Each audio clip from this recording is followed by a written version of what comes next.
Hello everyone, আসসালামু আলাইকুম। আমি আজ আপনাদের সাথে শেয়ার করব কিভাবে রান্নাঘরে না গিয়ে ঝটপট খুব মজার লাচ্ছা সেমাই তৈরি করবেন। আর এই লাচ্ছা সেমাইটা এত মজার হয় রেসিপি না দেখলে আপনি বুঝবেন না। তাহলে চলুন রেসিপি শুরু করি।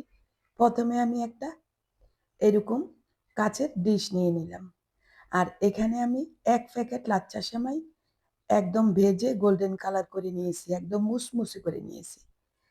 এখন সেই লাচ্ছা সেমাইটাকে আমি পাত্রের মধ্যে দিয়ে দিচ্ছি, সুন্দরভাবে বিছিয়ে দিচ্ছি। অবশ্যই লাচ্ছা সেমাইটাকে একদম মচমচে করে ভেজে নিতে হবে। সবটুকু লাচ্ছা সেমাই ১ প্যাকেট আমি এভাবে সুন্দরভাবে দিয়ে দিলাম। আর এই সেমাই রান্নাটা যে এত মজার হয় বিশ্বাস করেন, আপনি একবার হলেও ট্রাই করবেন। আর বাসায় যখন হঠাৎ মেহমান চলে আসে তখন এই রেসিপি তৈরি করতে পারেন। যাক, আমার লাচ্ছা সেমাইটা দেওয়া হয়ে গেছে। এখন উপর থেকে আমি ২ টেবিল চামচ গুঁড়া দুধ এভাবে দিয়ে দিলাম।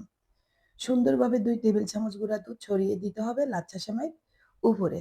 একদম সুন্দরভাবে দিয়ে আমি সব জায়গাতেই ভালোভাবে এভাবে দিয়ে সেট করে দিলাম। একটু চেপে, চেপে দিব। আর এভাবে দিলে সেমাইটা সুন্দরভাবে বসে যাবে। গুঁড়া দুধটা যখন আমি দিয়ে দিয়েছি, তখন উপর থেকে দিয়ে দিলাম কাঠবাদাম আর কাজু বাদাম। আপনারা চাইলে এখানে যেকোনো বাদাম বা কিশমিশও দিতে পারেন। আমার বাসায় কাঠবাদাম আর কাজু বাদাম ছিল, সেগুলোকে আমি একটু ভেঙে দিয়েছি। এখন দিয়ে দিব আমি গরুর দুধ। এখানে আমি ১ লিটার গরুর দুধ জাল করে ৬০০ গ্রাম করে নিয়েছি। ১ প্যাকেট লাচ্ছা সেমাইয়ের জন্য ৬০০ গ্রাম দুধ পারফেক্ট। এর বেশিও দিবেন না, কমও দিবেন না। আর এই দুধটা একদম কুসুম, কুসুম গরম থাকবে। একটা আঙ্গুল ডুবিয়ে রাখার মতো গরম চেক করে নিবেন। বেশি গরম কিন্তু দেওয়া যাবে না।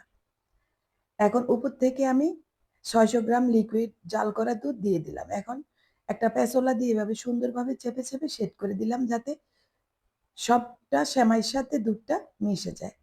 এখন আবারও আমি কিছু বাদাম এভাবে উপর থেকে ছড়িয়ে দিলাম।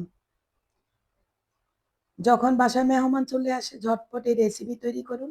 মেহমানের সাথে গল্প হবে আর মেহমানের সামনেই তৈরি হয়ে যাবে দুর্দান্ত স্বাদের লাচ্ছা সেমাই রেসিপি। এখন উপর থেকে আমি ২-৪ চামচ ঘি দিয়ে দিলাম। অবশ্যই ঘিটা দিবেন। এই ঘিটা এই সময় দিলে সেমাইতে মজার একটা ফ্লেভার আসবে। যাকে খাওয়াবেন সে আপনার প্রশংসা করতে বাধ্য হবে। তাহলে রেসিপি ভালো লাগলে ফেসবুক পেজ থেকে দেখে থাকলে একটা লাইক ফলো, আর ইউটিউব থেকে দেখে থাকলে চ্যানেলটি সাবস্ক্রাইব করে বেল বাটন অন করবেন। ভালো লাগলে শেয়ার দিবেন। আল্লাহ হাফেজ।